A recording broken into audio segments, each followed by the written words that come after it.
Au XVIIe siècle, le Valais se constitue en une république des 7 dizains, régime qui va durer jusqu'en 1798, lors de la Révolution française.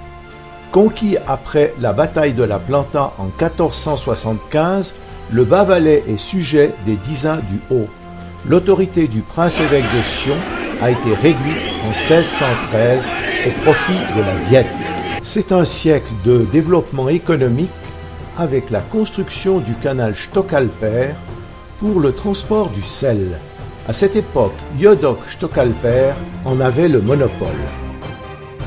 Adrien V de Riedmaten, alors évêque de Sion, décide de faire construire en 1699 un immeuble sis à l'est de l'hôtel de ville, achevé depuis une trentaine d'années, à la bifurcation de la rue des Châteaux et de celle du Vieux Collège, qui deviendra la maison de la Diète. Le prélat décède cependant en 1701, léguant ce bien à son frère Pierre, avec pour mission de terminer son édification. Ce palazzino deviendra pour quelques années le pied-à-terre pour les députés du dizain de Conches, qui venaient siéger à la Diète, puis retournera en mains privées. À la suite d'alliances et d'héritages, diverses familles ont été propriétaires, les de Riedmaten, les de Kalbermaten, les Brindelen. La bâtisse échappa miraculeusement au grand incendie de 1788. Au début du XXe siècle, on pensa y installer un musée et la bibliothèque cantonale. On y exerça un commerce d'antiquités et de galeries d'art avec Léopold Rey qui rénova l'immeuble. En 1968, à l'occasion d'un échange avec un appartement à Cran-sur-Sierre, Marcel Luy devient propriétaire avec usage exclusif du 3e étage de l'immeuble. Au service du département des Affaires étrangères de la Suisse, il a déjà une longue carrière diplomatique derrière lui, gravissant tous les échelons jusqu'à ambassadeur plénipotentiaire. C'est pour lui un pied-à-terre pour y déposer ses livres, ses meubles, ses collections. Donnons maintenant la parole à des personnalités sédunoises qui l'ont bien connu. Bonjour monsieur de Torenté, comme vous avez été contemporain de Marcel Luy, je souhaiterais que vous me parliez un petit peu de sa jeunesse, puisque vous l'avez bien connu à cette époque. Dans son enfance, qu'il a sauf erreur passé à la rue du Grand Pont, dans la brasserie dont son père était propriétaire et qui est actuellement la brasserie du Grand Pont. C'est essentiellement au service militaire que j'ai eu les premiers rapports avec lui, sauf erreur en 1940, où il était lieutenant dans la compagnie d'infanterie de montagne du 311. À Fribourg, j'ai dû l'apercevoir, mais très peu. Il était, comme il est resté toujours très discret et modeste, ne se mettant jamais en avant. Je le considère comme un homme extrêmement bienveillant, avec certaines qualités qui probablement devraient se trouver chez le diplomate typique, très courtois, toujours élégant, discret. La discrétion qui était indispensable pour une profession comme la sienne. C'était sûr. En 1968, M. Luy achète le 3e étage de la maison de la Diète. À partir de ce moment-là, vous avez pu de nouveau le côtoyer davantage. Qu'est-ce que vous avez vécu avec lui ? Oui, je l'ai rencontré assez souvent pendant cette période. Et alors que j'étais encore président de la bourgeoisie, il m'avait annoncé qu'il donnerait son appartement de la Diète à la bourgeoisie. Il avait pas mal de loisirs déjà dans certains de ses postes diplomatiques. Et puis ensuite, pendant sa retraite, naturellement, il disposait de beaucoup de temps. Et comme il était passionné d'équitation, il avait acheté un cheval et je crois qu'il montait ce cheval quasiment tous les jours. Avec le plus grand plaisir. Il parlait du reste des chevauchées qu'il avait faites, sauf erreur, au Mali, qui lui avait laissé un souvenir inoubliable. Une connaissance du côté de ma belle famille, c'est un ami de mon beau-père, feu Herman Cotagnou, et il s'est trouvé par la suite qu'il a fait beaucoup d'équitation avec mon épouse Lucienne. Durant de nombreuses années, ils se sont retrouvés au manège de Sion pour pratiquer ce sport qu'ils adoraient les deux. Alors personnellement, une fois que j'étais président, vu qu'on a cohabité la rue des Châteaux et le Grand Pont pendant quand même 12 ans de présidence, j'ai eu à plusieurs reprises l'occasion de parler avec M. Marcel Luy et d'échanger des idées. Alors l'image que j'ai de lui, c'est une image d'abord un homme qui aimait sa ville, c'est bien clair, qui aimait les belles choses, les beaux bâtiments, la preuve, son appartement à la Jet, qui est un appartement merveilleux. Et c'est quelqu'un, j'avais quand même ce sentiment que quand il a quitté Sion et quand il est revenu à la retraite, il a pu retrouver le Sion d'antan. La ville de Sion se modernisait, et puis là on a eu quelques petits échanges des propos pas toujours très amènes, mais un exemple, le rond-point au sommet du Grand Pont que j'avais édifié à l'époque. Alors monsieur lui et ses amis, vers midi, ils m'attendaient quand je quittais l'hôtel de ville. Puis il disait, il va y avoir des accidents parce que ce système de circulation ne va pas. Ce rond-point, c'était la modernité. Et puis il faut rappeler que monsieur lui se promenait en vélomoteur, je ne l'ai jamais vu conduire de voiture. Donc la modernité, pour lui, les voitures, c'était pas tout à fait sa tasse de thé. À part ceci, les qualités de monsieur lui ambassadeur se retrouvaient à chaque rencontre. C'était un réel plaisir de passer une soirée avec lui, de déguster quelques bons vins de la région et puis de parler de toutes ses aventures à travers le monde qu'il connaissait bien mieux que quiconque. Donc je garde toujours de lui un magnifique souvenir et en fait j'étais très content que son appartement soit resté en propriété d'une collectivité de la bourgeoisie de Sion. J'ai connu monsieur l'ambassadeur Marcel Luy lorsque j'étais président de la bourgeoisie à l'époque.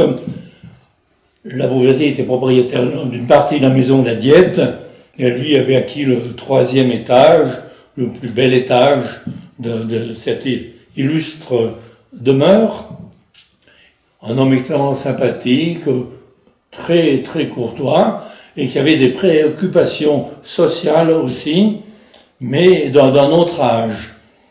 Il était lui-même, il n'avait pas d'enfant, il sentait le besoin d'assurer une certaine descendance et il l'a fait au moins par le biais d'une fondation qu'il a créée par voie testamentaire, la fondation de l'ambassadeur Marcel Luy. Ça correspondait à son idée, qui était une idée du siècle passé ou de 2 siècles antérieurs déjà, parce que cette fondation était destinée à venir en aide aux personnes nécessiteuses de Sion et de Bagne, les 2 communes dont M. Luy était originaire.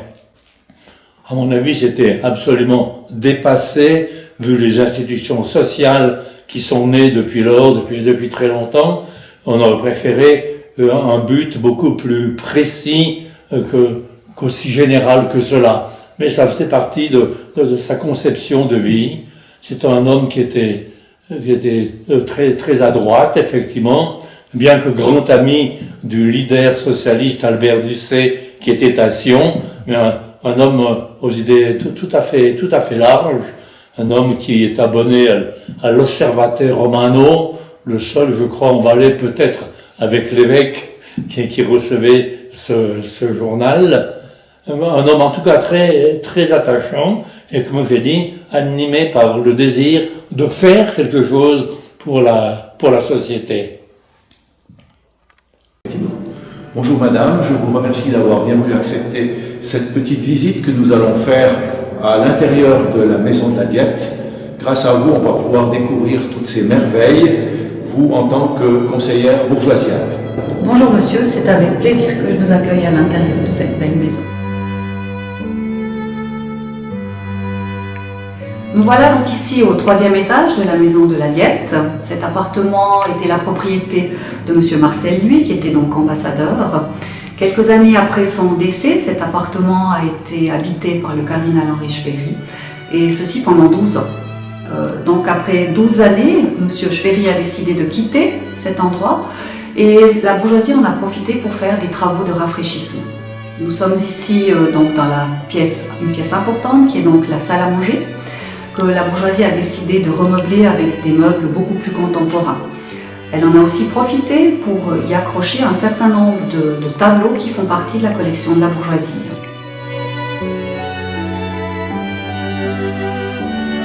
Nous voilà maintenant dans une pièce attenante à la salle à manger, c'est donc le bureau. Le cardinal y avait donc son bureau ainsi que monsieur lui. Cette pièce est particulièrement intéressante parce qu'on y trouve 3 bibliothèques dans lesquelles sont entreposés tous les livres de la collection de monsieur Marcel lui.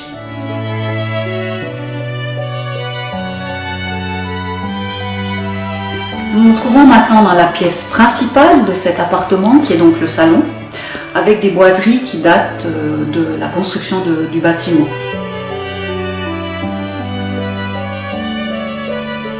Donc, les portes de cette pièce sont aussi d'époque, c'est-à-dire qu'elles datent aussi du XVIIe siècle. Par contre, le plafond date du milieu du XXe siècle, à l'époque où les lieux appartenaient à M.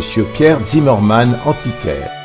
Cette situation au 3e étage de l'immeuble offre un bon ensoleillement et une vue originale sur les toits de la vieille ville et des montagnes environnantes. Précisons que la maison de la Diète n'est pas ouverte au public, mais sert à des réceptions privées à l'usage de la bourgeoisie de Sion.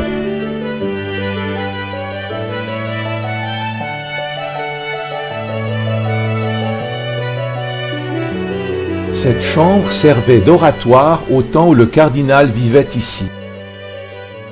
Depuis son départ, dans cette bibliothèque, la bourgeoisie a mis en évidence des objets qui appartenaient au cardinal et ce sont ces objets qu'il a offerts gracieusement à la bourgeoisie. Nous nous trouvons ici dans la chambre à coucher, qui était donc la chambre à coucher de Marcel lui et du cardinal Henri Schwery. Cette pièce a été réaffectée en petit salon. On y trouve contre les murs des magnifiques tableaux qui appartiennent aussi à la collection de la bourgeoisie. À l'angle nord se trouve un magnifique pierre-olaire qui date de 1860. Dans le couloir qui conduit au jardin, un tableau représentant une journée de foire sur la Planta, fin 19e, début 20e siècle, avec marché aux bestiaux et échoppe de commerçants.